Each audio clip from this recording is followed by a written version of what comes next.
Have you ever heard people say, I've had enough? Enough's enough. Or, don't ask me to do one more thing. Maybe you've heard them. Maybe you've heard the exasperation and the frustration in their voices. Hey, have you ever said anything like that yourself? Raise your hand. Yeah, me too. Like at the end of a long day when you've just really been through the ringer. You want to close the door, maybe even pull up the drawbridge, make it all go away, put up a wall between you and everybody else. Lots of people feel that way. Do the Gospels recognize this feeling? It's a pretty common feeling. The Gospels do a bit.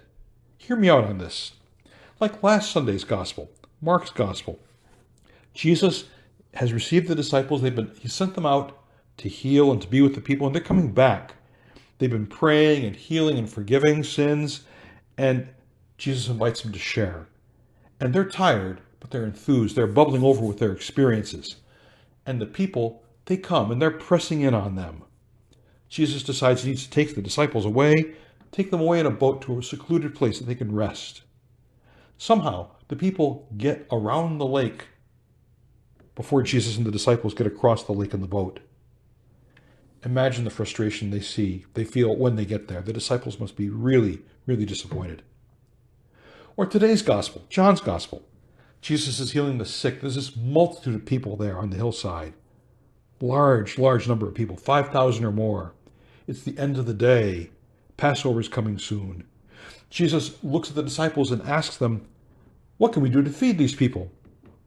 And Philip, maybe speaking with a voice that speaks on behalf of all of them, would say, not even with 200 days' wages could we feed all these people. Can you hear the exasperation in Philip's voice? I'll bet you can. All we have here is this boy with a few fish and a couple of loaves, but what good is that? What good is that for a crowd this size? How could it help? I guess the disciples aren't ready yet, are they? But taking a step back, you might be wondering, when you look at the enormity of things going on, well, will it ever be enough? Will what you do or I do ever be enough? No. As individuals, it won't be enough. Look at the problems of the world today. World hunger, Gaza and Ukraine, disease, the ways we treat each other, the attitudes we put on each other here in this country these days.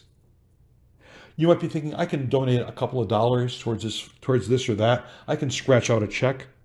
I can even volunteer a few hours. But you might sit back at the end of the day and say, did that really make a difference?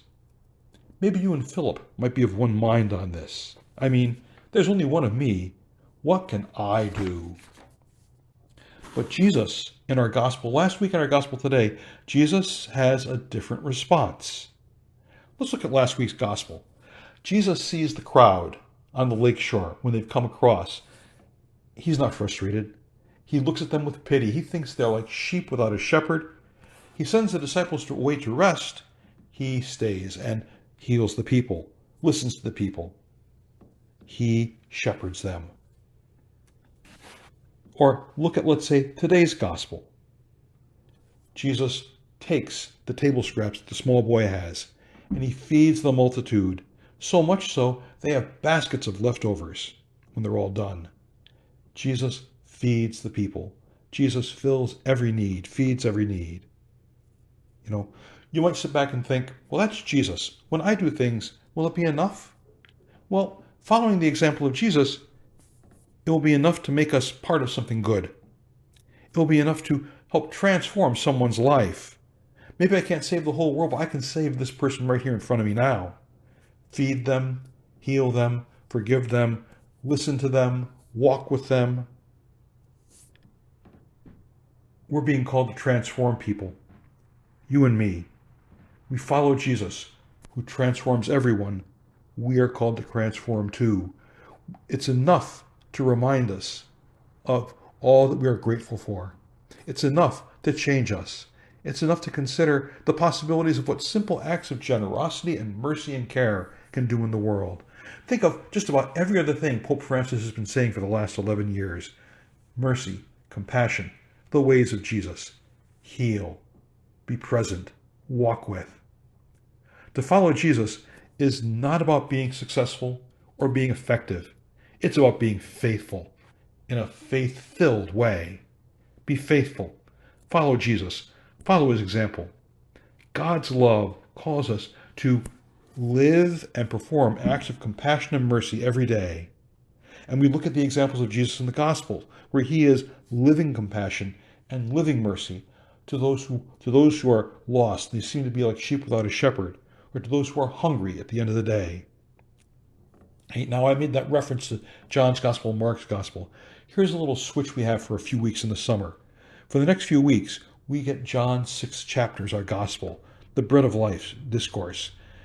It's about how Jesus gives of himself completely, how we have become a Eucharistic people.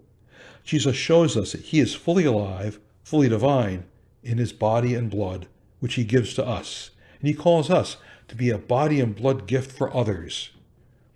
He's calling us to receive him and become him, become like him. We are called not to participate in Eucharist as much as we are called to become Eucharist, become Christ for others. Receiving Eucharist is a tremendous gift. Taking it to heart, becoming Eucharist is something that takes us to a deeper level with Jesus.